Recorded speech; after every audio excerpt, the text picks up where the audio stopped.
In the midnight glow where the stars align, we lose ourselves in the rhythm divine. Underneath the sky painted with dreams, we're chasing the echoes.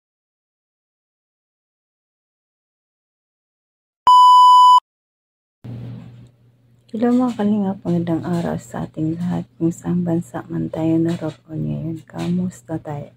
Ngayong araw mga kalingap, mag-reaction video tayo sa ITZY. Ito yung part 51 na umiiyak si Bansi dahil sa bahay nila. Pero ngayon, tapos na ang bahay, okay na. Pero babalikan lang natin ang mga nakaraan na nangyari sa ITZY noon. Grabe talaga ang hiya niya kay Kalingap Rab dahil sa pabahay. Yung tinigil yung pabahay dati. Kaya panoorin natin yung video kung ano talaga ang mga sinasabi niya dito. Nakakaiyak, nakakalungkot. Pati si Kalingap Ido na nalulungkot din para kay Benz. No, pero bago dyan natin panoorin ang video, pakisubscribe ang naman ng Kalingap para sa matubang Katiid na vlog, Kalingap Rab, Kalingap Ido. Check up yung matubang charity vloggers sa buong mundo na tumutunog sa ating kababayang mahirap. At nandun din po ang reactors, K-Boys, supportan natin sila. Ang grupo namin sa KSSG, supportan po ninyo. At ako, huwag niyong kalimutan. Ako si Mildred Hagisan Official Channel, second channel ni Jasmine 05 Channel. Kung di ka pa nakasubscribe sa aking channel, please subscribe and don't forget to hit the notification bell para updated ka sa aking mga video na i-upload bawat araw. Ito na mga kalingap, panoodan tayo ng video. Tara, let's go. 1, 2, 3, go. Hindi pa ako nakakapag-inis sa bahay. Sige lang, kahit saan naman okay. Kasi na lang po dumakalat. Naintindihan ko. Marami kasi kayo. Grabe. Salamat sa pag-asikaso kanina. Kaka-inlove ka talaga. Kalingap Ido, kaka-inlove talaga si Bensi.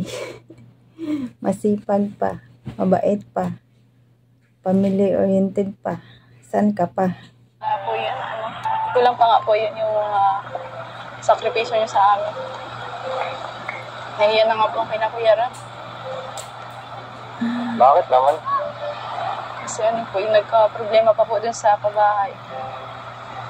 Hindi ko naman po inaasahan na ano na gano'n. Nakakaiyak talaga si Bansi, no? Bago matapos, maraming struggle. O nahinto yung bahay noon. Grabe talaga yun. Grabe ang hiya ni Beyonce. Talagang mukhang mabait talaga siya. Mangyayari.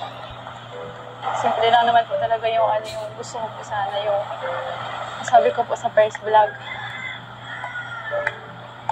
na gusto ko lang po makalipat pero po yun.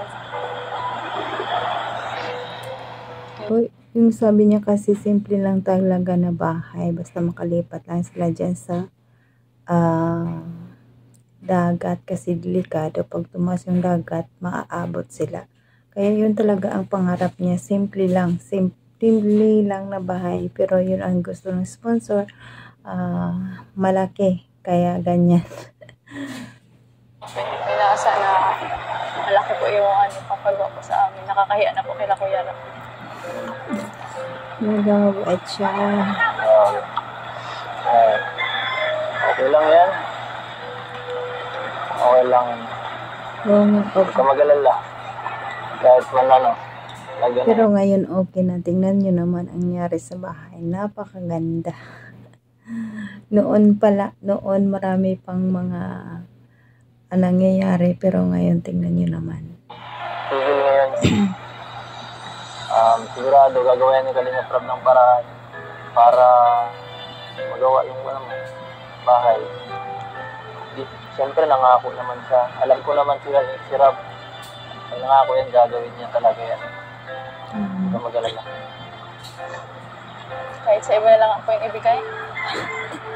Sa iba?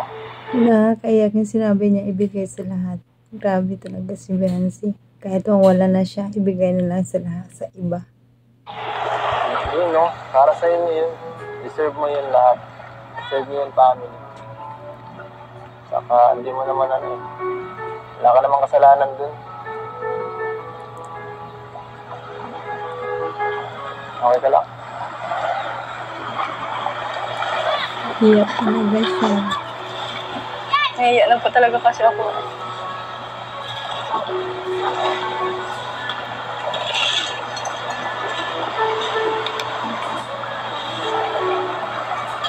Okay lang.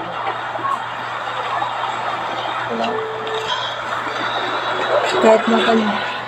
Kahit matagal itong video pero nakakaiyak pa rin. Nadadala pa rin ako sa iyak ni Biancy. Magiging okay din ang lahat. Tiwala lang. Totoo, Wala ka wala lang. lang. Okay lang. Yan, ganyan. Comfort ni Papa Ed. Buti na lang nandyan si Abby lagi. Thank you po sa pag-ano loob po. Thank you din po sa tatalina sa inyo pong lahat.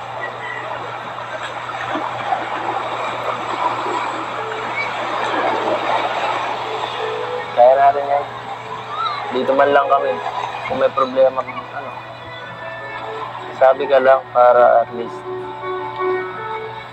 hindi mo ano, sinusolo yung mga ganyan dapat.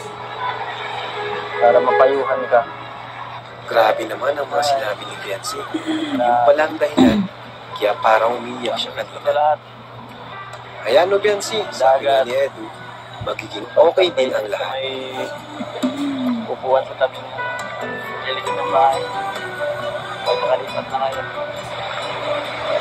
Baka di na tayo makapunta dito. Or ako lang pala. Hindi naman po itong bisitahin. Pupunta ang Kalingap sa Baguio. Pwede ka bang sumama? Or gusto mo sumama? Ito yung vlog na nakakaiyak at nakakalungkot. Kawawa si Biancy, no? Mahinahon pa rin siya. Sobrang bait talaga. May pasok ka yata eh. Hindi ko pa po alam. Hindi mo alam kung sasama ka sa Baguio. Magpapaalam ko po. Sayang na. Sana makasama ka. Para maging kahit paano maging masaya doon. At syempre, yung ibang angels din. Makita ko ulit kayo na kasama. Kaya yun. Mag-uulit tayo. Kung hindi ka makasama, siguro baka hindi ko ma-enjoy. Ilulungkot ako. Siyempre, hindi masaya pag wala yung isa. Kailangan sama-sama. So, yun.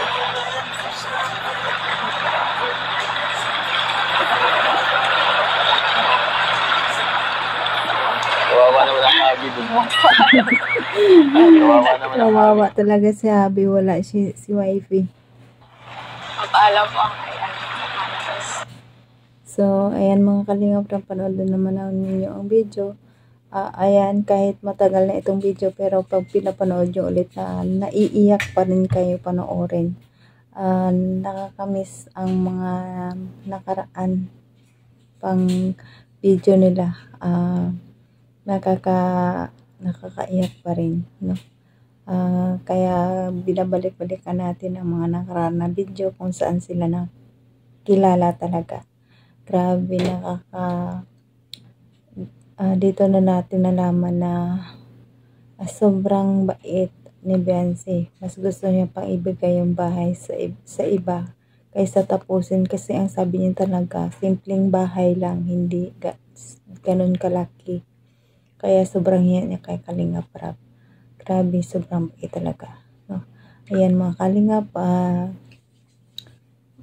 panoorin nyo ulit itong video, pero nakakalungkot pa rin. Panoorin nyo, nakaka-excite. Pero salamat mga Kalingap sa pag-support sa akin palagi at papanood sa akin may video. Maraming salamat. Appreciate ko po yun lahat. Maraming salamat po. At huwag kalimutan i-subscribe ang Ama ng Kalingap, Basans Matubang at na vlog, Kalingap Rab, Kalingap Edo, at sa lahat ng mga Kalingap team, Kalingap supporters, Supportahan natin sila. Nandyan din po lahat ang mga K-boys. Supportahan din natin sila. Lahat. Don't skip ads guys para malaking tulong to sa kanilang ginagawa araw-araw. At palike naman mga kalingap. Kunting ano lang naman kayong kalingap, iniling ko, like lang. Maraming salamat sa inyo sa panonood. Bye-bye.